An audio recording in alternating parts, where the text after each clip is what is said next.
Faut-il foutre à la poubelle le latin et le grec? Oh mon Dieu, non.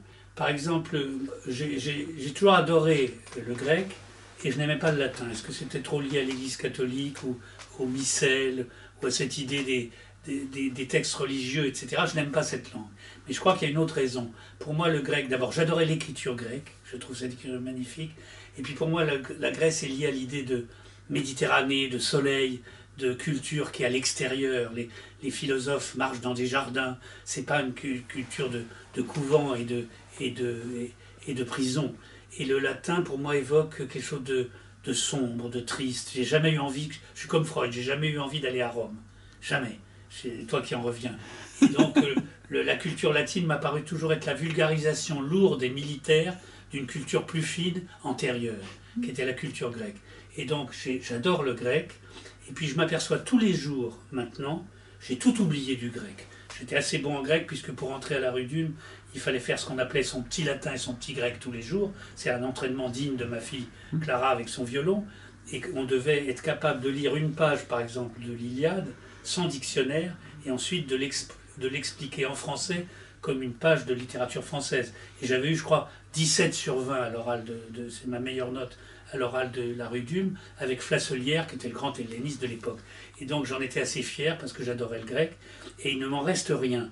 Et donc pour répondre à ta question, je me suis dit, au fond, est-ce que ce grec et ce latin que j'ai appris si intensément dans ma jeunesse et que je n'ai pas entretenu, ça a été du temps perdu? Je me suis même demandé à un moment donné si cette fameuse tumeur cérébrale qu'on m'a enlevée, et qui est un ensemble de tissus nécrosés qu'on m'a enlevé ici du côté de l'oreille droite, n'était pas une trace inutilisée de mon cerveau qui se serait nécrosée parce qu'à force de ne pas en faire usage, les cellules au fond régresseraient. Je m'étais demandé, est-ce qu'on m'a pas enlevé soit un bout de ma névrose, soit un bout du grec, morceau de ma culture qui ne servait plus à rien. Un bout de grec. Parce qu'après tout, un bout de grec ou de latin. Parce qu'après tout, sur une branche d'arbre, quand la sève ne vient plus, effectivement, les tissus, la matière se nécrose et devient sèche. Alors est-ce qu'il y aurait des parties de la mémoire qui, n'étant pas utilisées, finissent par régresser? Je me suis même posé... Moi, c'est une plaisanterie. Bon, mais... Pour revenir alors à cette question, qu'est-ce qu'il faut faire avec ces langues qui sont menacées,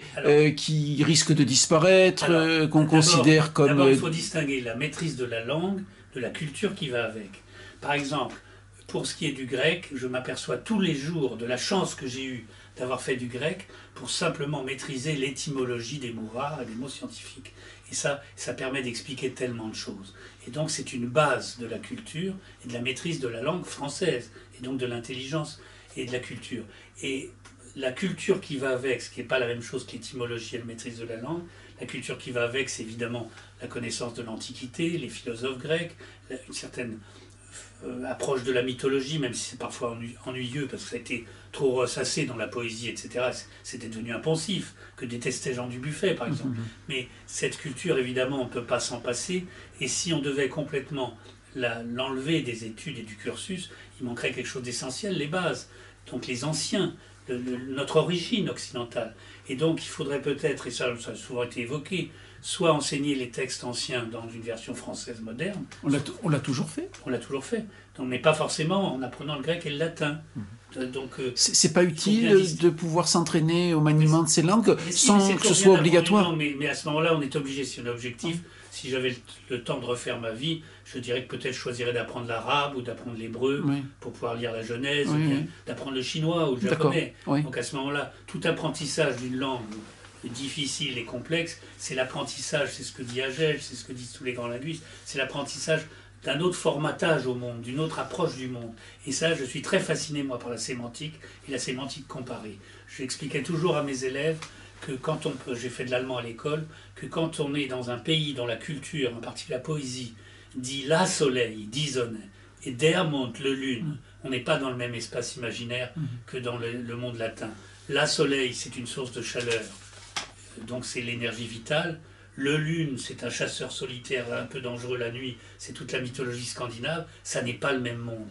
Et donc l'approche sémantique que chaque langue vous donne de la réalité est une autre façon de voir le monde, et c'est très fascinant de passer d'une langue à l'autre. Et comme toi tu l'es aussi, j'adore les langues, parce que j'adore justement ce sentiment de liberté qu'on a, de passer d'une vision du monde à une autre, à travers le vocabulaire, la structure syntaxique, etc.